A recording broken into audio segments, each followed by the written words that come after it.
Hello. Another review here. Adkins at the helm. Once again, I am joined here by Apps. How you doing, mate? Good, thanks, you. Yep, cold still lingering. Unbelievable. 3 weeks. 3 weeks of the stuff, mate. All the Sudafed you can have and nothing. Yeah, I mean, it makes sense if we recorded these all in one session. That's why you still had the cold. But we obviously don't do that, do we? We do Not everything. at all. We wouldn't dare try and, cram things out like that. Never. Talking about. Come on. So, we are here to review a video game that has been on my bloody radar. And it's one that I would love to sit down and do, but there's so much shit on my plate. Someone keeps pooing on it that it just... I need to just pull my thumb out my arse and get involved. Yeah. But we are here to review NieR. Yep. Automata? I go Automata. I don't think Automata works for me, so I reckon we're right. You said Automata naturally. Go with it. Yeah, I did, didn't I? Otherwise, it's an automatic version of the Man United player map. We ain't going for that. So, yeah, it's a game that looks brilliant. It's do you want to just give us a little rundown of what the game is for our audience if they've never heard of it? Yeah, so NieR Automata is it's an action RPG. I think it's quite an easy one to describe.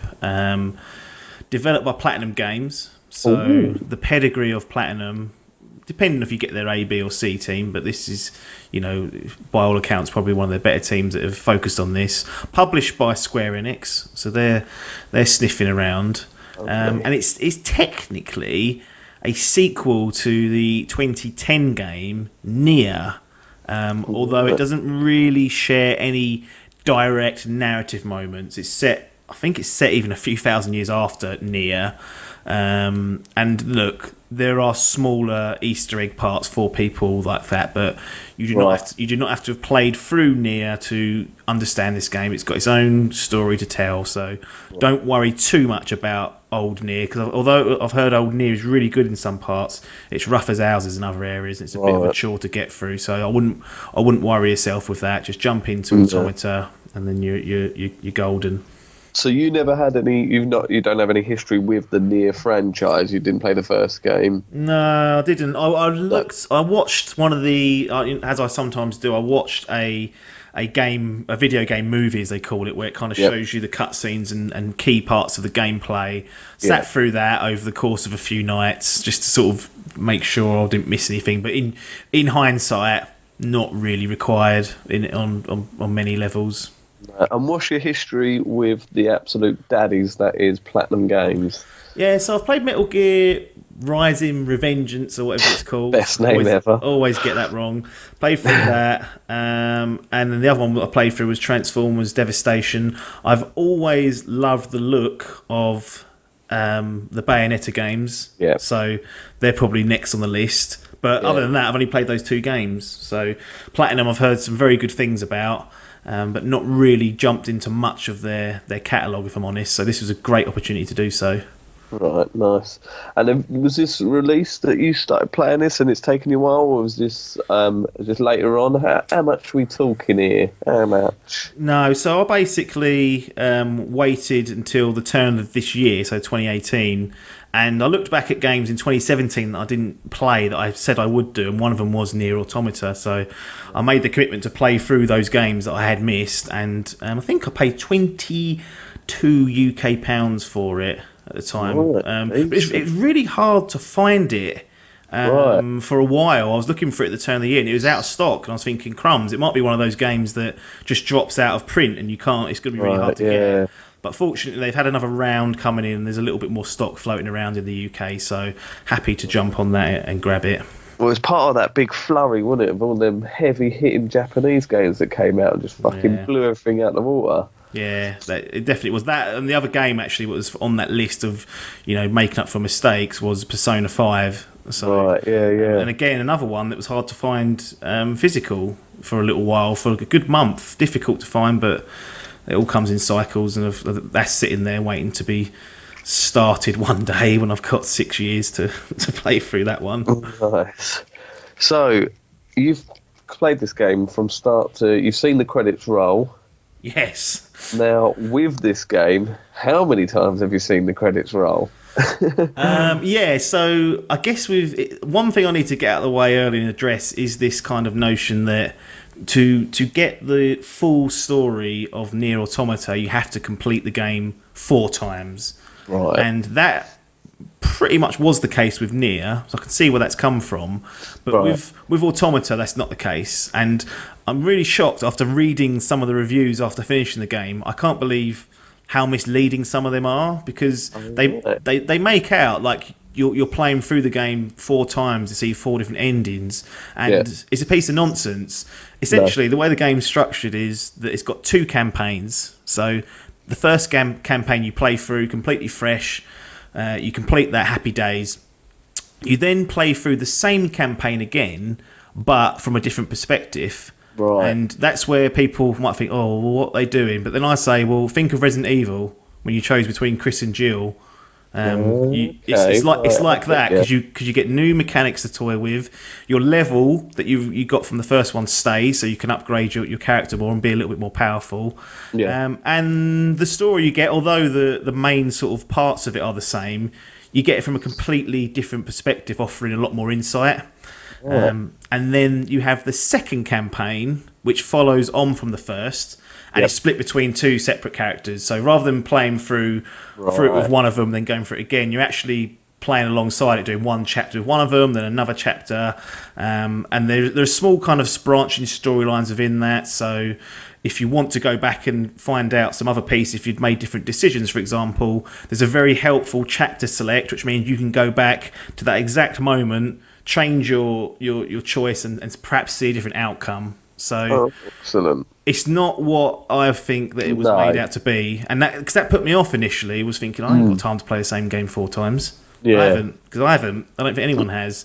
No. But it's not that. It's 2 campaigns with different perspectives, and it makes it much easier and more accessible to see the whole of the game this time round. So that's definitely a bit of a treat for those that want to take on NieR Automata. Because you don't really get storytelling like that in video games too often. I think it's interesting to use the medium rather than doing what a movie does and show you cutscenes, to use the actual gameplay and the characters going through the games to give you different perspectives. So, that's good. So it does sound daunting when you first hear it, don't you? Thinking you have to go through that, but absolutely. It definitely, as I said, definitely put me off from bothering to get it to start with. One thing I wondered though. Does it change up, like, what's the sort of design of the game, the sort of mechanics that you use and the way you control it? Is that enough? Is there enough variety in there to change up to keep you interested in these sort of 2 campaigns and getting these other endings? Yeah, because I feel like there is, because it feels great, first of all. I think this is where the game shines. Combat, it has that classic sort of premium platinum feel. It's tight, responsive, it's easy to grasp, but flexible and deep enough for more advanced players. And between the different characters, there are some very different mechanics between them. One's much more of a in-your-face, use the sword, slash, all that sort of stuff. And the other one is more of a sort of a support character almost in many senses, because you can kind of hack from a distance and it'll put you into a mini game where you can then, if you're successful at the hacking game, take over that machine and use them against other opponents. So you definitely get a sense that there's a reason why there's 2 different play styles there. I mean, you could go in and hack with the other guy, but why would you? You might as well give yourself the opportunity to experience what you can. And I think it's good because you upgrade each of your characters, and you get a pod, what it's called. Like, it's basically a little robot that follows you around. And to start off, they'll be equipped with a chain gun. So if you hold R1, they'll constantly just fire that, and it'll give you a chance for that. But you can upgrade that and gather new weapons, rocket launchers, other bits and pieces. And there's definitely enough there when it comes to the mechanics and the control to keep you occupied. Excellent. I think I see a few sort of videos of sort of like the design of it. You sort of be going along, and all of a sudden it would sort of like zoom out, and it would look like a sort of old school like arcade game. Yes. You're sort of like on rails shooter type thing. Yeah, it infrequently kind of switches between 3D and 2D perspectives, which change up the way you play and also gives you some different tools to use. So keeps things fresh in that sense. There's obviously boss encounters and things like that you can go through, but there's definitely a good sense of variety and scale as well when it comes to some of the enemies. But one of the things I do love actually is kind of like the upgrade section, because you're essentially an android that's you're on Earth to fight off against the machines on behalf of humanity, and to give yourself new skills and sort of buffs and active kind of bits and pieces to help you out, you have to install what's known as a chipset. Right. And depending on how good that chipset is, depends on how much memory it takes up. So you actually only have a certain amount of memory. Say it's like 50 slots. Yeah. And you might add a buff that increases your attack melee by 10% on each blow, but that takes up 10 of your slots. Okay. So you've got kind of a balancing act there, because you can kind of build towards being more attack focused, more defense focused, or balance, and you can change and set up 3 different types of Android chipsets. But the twist is, if you die, you die during the game, the chipset that you're equipped with dies with your body. Wow. Think of Bloodborne or Dark Souls. You then have to make it back to your body to retrieve it. Really? So if you get back to it and do it, fine, you get your chipset back and whatnot. But if you don't, you you die, and then you lose it. You lose all those upgrades that you've put in there. Wow. Fortunately, I didn't have the unfortunate circumstances for that to happen. But it's a nice little twist on trying to keep yourself alive. So it's definitely sort of focuses on the sort of RPG element, the way you feel like you can change yourself, the way you play a little bit with it, with these upgrades. Yeah, absolutely. Like I said, with the pods, they've got different abilities that changes fundamentally how you can attack different enemies. But yeah, you could be like a quick, fast slasher if you wanted to, with smaller swords, or you could find a big sword which is a bit heavier, a bit slower, does more damage, and then build and upgrade those weapons. You can get crafting parts and whatnot from the world, from defeating enemies, and really build towards a style that you like, or if you want, build towards 2 styles you like, and then depending on the circumstances, switch to one or the other. So certainly a lot of choice for the player, which I wasn't really quite prepared for. Oh, brilliant. The most of Platinum's games, they've all been single player. Is this a similar experience? Are there any multiplayer features, or? Yes, it's single player. Primarily, it's open world to roam around as well. So kind of like a flexible mission structure. You can choose to do a main mission, side mission, and other different quests and whatnot. Obviously, you earn experience, you collect loot, and you can upgrade the weapons, as I've mentioned before. But there is a small multiplayer element to it, or an online element, I should say, to it. And again, it's borrowing some more kind of ideology from the Souls games, because when you come across a certain area, you can actually see dead android bodies on the floor. And if you go over to them, you can first of all pray for them, which if they're actual players' corpses, so if you pray for them and they're still online, they get a little boost in their health whilst they're playing. And then you can choose to kind of harvest their parts and get the loot from them, get like buffs and other bits and pieces, health, regeneration, that sort of thing. Or you can revive them, and then you have like another AI buddy along with you until they die again. Nice. Is it a difficult game, or do you find that having these sort of robots and these android helpers, does that make it easier game? I think it's one of those things where if you put the groundwork in and do a lot of the side quests, you will be at a level where it's reasonably routine. I made sure that I built my android so that they were hard to kill. Like, even if you knocked a lot of my health off, I'd have like an auto use of a recovery item. So if I got to 1/3, it'd automatically rejuvenate half my health with an item if I had it. And then if I didn't take damage for 5 or 10 seconds, I'd slowly start regaining my health. So I kind of built it towards not dying. And the reason why I was kind of terrified of dying was not only because I didn't want to lose my chipset and my upgrades, but there's very few instances where auto-saving is enabled in the game. Really? It explicitly says when you first start the game that you need to manually save. That brain needs to be on form. It needs to be switched on. And the thing is, the opening sort of tutorial level, it's about 40 minutes long. Oh. So you die in that. There's no opportunity. There's no opportunity to save. You have to go to the beginning. Oh Jesus! That is a horrible. My first playthrough, horrible experience. That's exactly what happened. Really? Got about 75% of the way through and died, and I was absolutely devastated. I thought, right, what are we doing here, Platinum? It feels a little bit needless to me to have it like that because it kind of plays into. I think they're trying to really link it to the narrative, like the gameplay and the structure of the game, because what they make out is that you have to go to these certain points where you upload your memory to the bunker, essentially. So each time you're saving, you're uploading your status into the bunker. Right. So it's trying to play on that, I think, where everything's interlinked. When you save, you're technically saving your Android state. So if you play for 20 minutes and then die, you just revert back to the last memory you had, which was then. Right. But it kind of breaks its own rules sometimes because there are some checkpoints in it. So they obviously feel like it can be a bit of a pain in the arsehole to lose progress. And at some key moments, there will be a checkpoint before it, which kind of breaks the illusion of them always wanting you to sort of integrate the mechanics with the narrative. But it saved my skin once, so I was more than happy to take the autosave. But it's just a little bit strange that they broke the rule just once or twice. Oh, interesting. Oh, decent. So we spoke quite a lot about sort of the gameplay and that. It sounds very strong. How is the story on this game?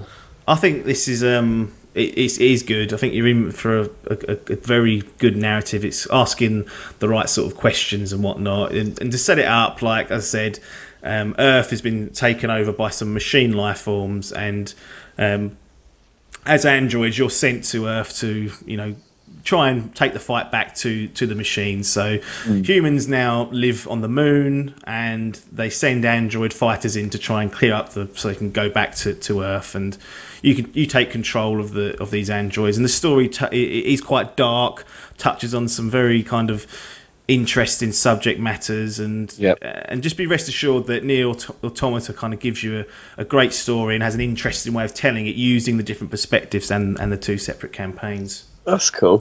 The characters, are they strong? I know a lot of them are very heavily cosplayed to my arousal. Yes. It looks quite a bit of sex appeal. Platinum Games, they do love games like Bayonetta and stuff. Yeah. You're getting a lot of this in the story. Yeah, they're not really overly. They are sexualised in the way they look, but their personalities aren't so much because they're androids. They don't have. Well, they shouldn't have those feelings, but the way depending on the types of models, some are more kind of keen to express more human thoughts, I guess, than others. So it depends on their kind of build. But the characters, and I think that's what makes it interesting. The characters you meet are strong because you kind of think of them as. If you think everything's a machine, they don't really have much of a personality. I think the sprinkling of stardust they put into the story is that a lot of the time they do have their own thoughts, their own feelings and whatnot. And it's up to you to decide whether you feel like that's a true reflection, whether they're kind of faking the emotion or are they genuinely feeling that. So I think the characters you meet and that you control are definitely strong in this case. Excellent. Now, one thing when I first started to see gameplay and things, something that slightly put me off a little bit was the sort of the presentation, not in how it looked graphically. It's just sort of like the colours they used. It looked quite, I suppose it's to go with the tone, is it? It looked quite sort of, they had lots of greys and browns. It looked a bit depressing. That's definitely a fair. Oh yeah, it definitely is. It's not a lot. There's a bit of colour, I guess, but it's more. It's more like a Fallout 3 type palette where it's dark browns and whatnot. Whereas I remember when I played Fallout 4 for the first time, that felt immediately a lot more colourful. So they to address to that. But definitely, if we talk about the presentation and performance as a whole, probably the weakest part of NieR Automata. Oh really? Textures are rough as houses. Yeah. When you're sprinting and running around the open world, there's quite a noticeable bit of like slowdown and stutter. Right. So them frames are dropping at a frequent pace, and we're playing on PlayStation 4 Pro here, and I've heard that the PC version is not flawless either. So not sure what they did there. Fortunately, this doesn't happen in combat. So when you're actually fighting, it's slick and fluid, but just when you're running around. But there's just some odd things as well, like you'll see like a derelict building that's got like a big hole in it. You think, oh, I'm gonna have to go look in that building, and then when you approach the kind of gap in the wall, there's an invisible wall stopping you. So there's like really odd choices that just kind of, you think, why did you design that hole to be there if I can't walk through it? Just put a solid texture over it. So I think that does let it down. The presentation performance as a whole, there's definitely issues there which were disappointing to see. Oh wow! Did you feel this game, it could have sort of extended its story at all, like into other outlets? Do you think it would make like a good anime or a good TV show or comic book or anything like that? I think so. I think the subject matter is definitely strong enough to explore those kind of questions that come about when we're dealing with machine and android life form. Yeah. You know, we talk about Blade Runner and that sorts, and Westworld, which is back. I'm definitely in that mood to, you know, digest those sort of stories more and more. And if they're done well, like they are in NieR Automata, then absolutely they could work in other formats. Excellent. So overall, you've finished the game. You're happy with what you've done for it and what you've paid. Do you feel that it's been a good value for what you've played and what you paid? Paid? Yeah, for me definitely, and I think there's tons of value for players that want more as well, because the chapter select makes it so easy for you to drop in and out of different parts of the game. You can go back and clean up side missions if you want to. There's what's known as like a debug mode. Again, sort of committing to this you know, the story and the gameplay melding again. They call it debug mode, and what it lets you do is spawning a number of enemies and take them on in like a coliseum. Oh, right, okay. So they really are committed to this, like being an Android like game. When you switch the game on and start it up, you're working off an Android interface. But you've got all the different modes, and like I said, the story's great. The moment-to-moment gameplay is very good too. Slight hitch on the presentation performance, but definite value for money for people, and definitely for myself. That's brilliant. So that sounds like your closing thoughts. Is there anything you wanted to add that we haven't addressed? Soundtrack is stunning, beautifully executed. I have to call it out. Really good. Wow! And how it doesn't win best audio design for some of the awards ceremonies we've had is beyond me. Especially when Breath of the Wild's getting it. I mean, I love that game, but no, fantastic soundtrack. What are we talking here? Are we talking licensed tracks, or is this? I don't even know what it is, but it fucking fits the bill. Oh, really? Yeah, it's really good. It just, excellent, cool. Rather than shoehorning licensed stuff in, it might be, but whatever it is, it's fantastic. And I don't know what they're singing, but it fits the tone of the game perfectly. Yeah, excellent. That sounds like a very strong point. I'm interested to hear. So, everything's in the book. Yeah. Bing bash bosh. We're going to ask the questions. Should you buy it or should you bin it? Fucking buy it. Cool. Gets a buy it rating again. Well, not again, because this is the first time we reviewed it, but you know. And the all-important question now, what category are we going to go for? What are you going to give your official grading for NieR Automata? I am going to give NieR Automata an official grading of silver.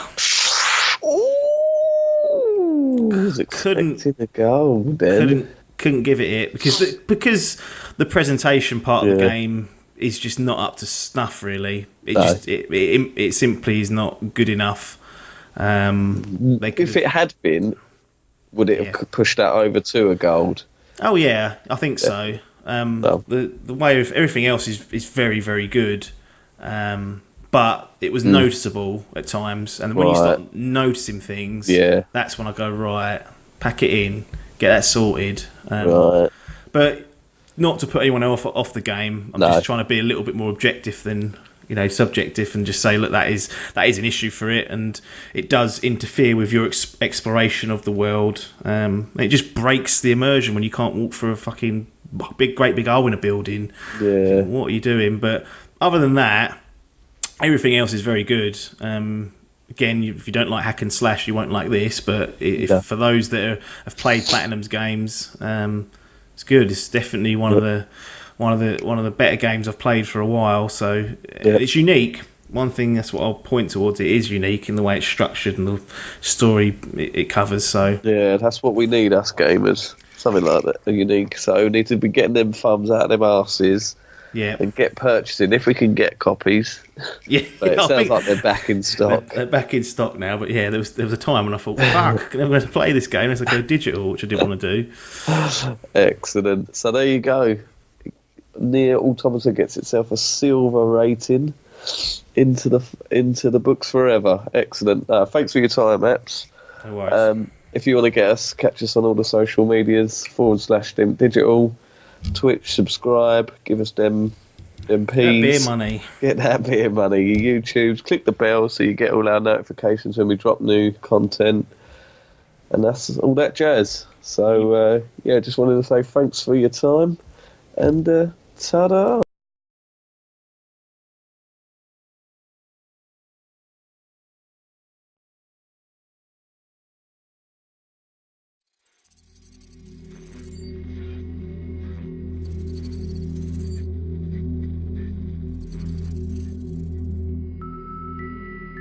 I never quite realized how beautiful this world is. The commander's put me in charge of your maintenance, ma'am. That means I'll be performing regular checks on you from now on. If anyone is listening to this, there's something I need you to do. If you ever meet up with your Unit 9S, I want him.